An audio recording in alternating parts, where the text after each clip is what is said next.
Hey everybody, Dan here with Pain Free You. Today's topic is going to be this: how to change your self-esteem.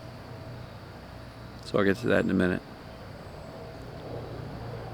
Beautiful day, but a little noisy. There's some construction behind me. There's airplane or helicopter overhead. Noisy. So, relax, enjoy a couple of breaths. Hope everybody's doing great. All right. How to improve your self-esteem? First thing you want to do is take inventory of what is my self-esteem? What do I actually think about myself? What's your core program? So if you've got a lousy self-esteem, do you think the rest of your life is easier or harder? Now sometimes, our self-esteem came from our upbringing, whether it be parents, siblings, teachers, neighbors, whatever, trying to compete with the smart kid down the street and trying to get in your parents' good graces. And so in some cases, for many people, they're high achievers, perfectionists. They do a lot. They do a lot of good stuff. They've accomplished a lot in their life. And a lot of that, you can almost give credit to what they learned as a kid, that you're not good enough, so you got to strive harder. And in many cases, people become very high achievers. The problem is, we never tend to shed or discard that negative self-image, self-esteem, because that kind of becomes our program and our habitual thoughts and our belief about ourselves, even though we may have been very high achieving in all sorts of things: finance, business, career, relationships, family. You might be very high achieving, but at the end of the day, if you look at yourself in the mirror and go, piece of crap, you're not good enough, you're not worthy, makes life really challenging. Because there's plenty of people with billions of dollars and they're not happy at all, or millions of dollars and not happy at all, right? You might look at everybody else and go, look at all the money they got, they must be so happy. Maybe not. Maybe they have such low self-esteem that the pursuit of the money and the success was driven by the fact that they didn't believe they were good enough, so they have to prove it, so they go out and proceed and they get it, but then they still hate themselves. They still think they're a piece of crap. So, do you find that your self-esteem, the beliefs you have about yourself, match your reality? Or do they not really? And look, I'm not saying you have to compare your self-esteem to, I got millions of dollars. Look, for many of us, that's not our realities. We're just average Joes and average Marys and living a life. And but compare truthfully. And this isn't a money conversation, so let's take that off the table. That was the example from a minute ago, just because it was kind of fresh in my head from a conversation I had recently. But this is are you a good person? Are you worthy of care, love, and respect? And if you don't believe you are, first of all, know that that self-image, that self-esteem, probably wasn't yours. And I like joking about this, but I'm not joking whatsoever.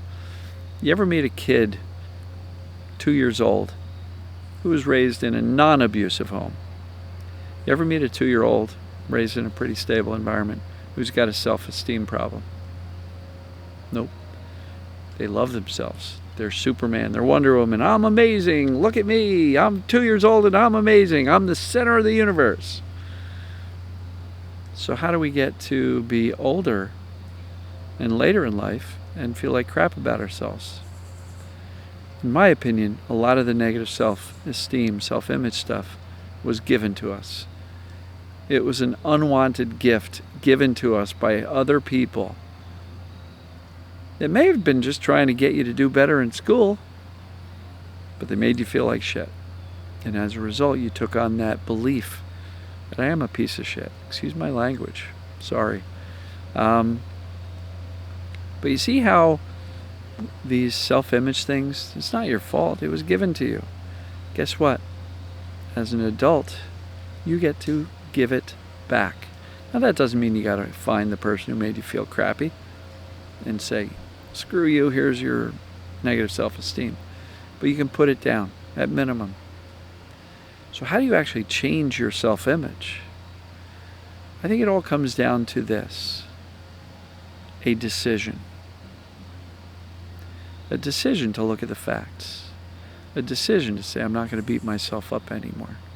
A decision to say, I am good enough. Damn it. Right? Think about this. And let's talk about decisions and belief. I touched on this in the, creating an unshakable belief. But it all stems from a decision. When we decide on something, I believe I'm a good person. It's a little wishy-washy. I've decided I'm a good person. I'm going to stick to that decision. I'm not going to let anybody tell me otherwise. It sounds a hell of a lot more strong. There's a lot more conviction behind the decision that I'm a good person, I'm worthy, I'm capable, I'm strong, I can do what I set my mind to do, right? That feels a lot more strong than I believe I'm a good person. Yeah, okay. You used to believe in Santa Claus as a kid, but you've decided that you're worthy and good and can do great things, and you can do hard things. And is this mind-body recovery process hard? Yes, but decide I'm good enough to do it, and I'm capable of it, and I will do it. See how decision just feels a lot stronger and makes you feel better about what's going on? So how do you improve your self-esteem, your self-image? You decide you're worth being here. You're worthy, you're good, you're great, you're capable, you're strong, you're resilient. You can do things you set your mind to do. That's how you begin to shift your self-image, because with that decision, here's how the brain science comes in. There's a thing called the reticular activating system. That's a part of the brain that goes do do do do do do do and looks around for evidence that the thing you believe is actually true. So if you believe you're not worthy, you're a piece of garbage, all day long, you know what your brain's going to do? Do, do, do, do, do, do, do. It's going to look for evidence that you're a piece of garbage and not worthy. So how do you form a new belief? You make a decision. You make a decision that the old belief is not accurate. You're not going to buy into that crap anymore. If you've got a negative voice playing in your head, you don't have to listen to them. That negative voice is just a roommate that lives in your head. They're not even paying you rent. You do not need to listen to them. Do you understand? Self-image is something that may have been given to you, but it's your turn to give yourself a new self-image.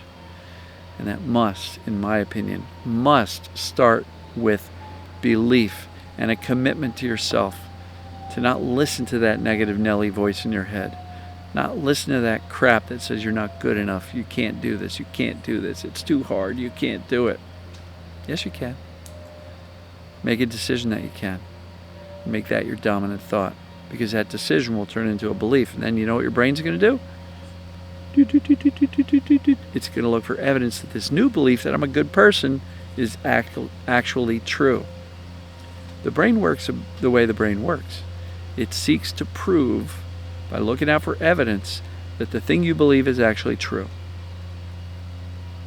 So that's the way the system works. We can't change that. But you know what we can change?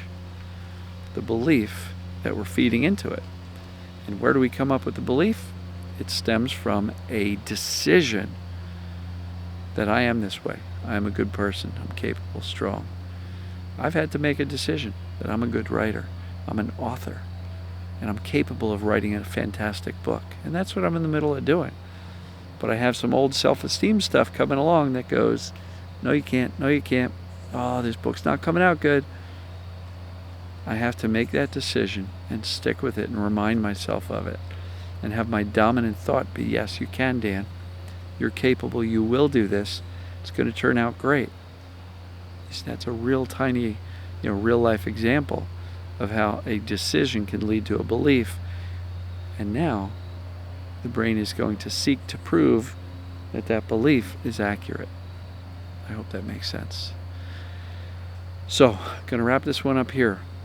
Decide. If you don't like your self-image, decide to create a new one.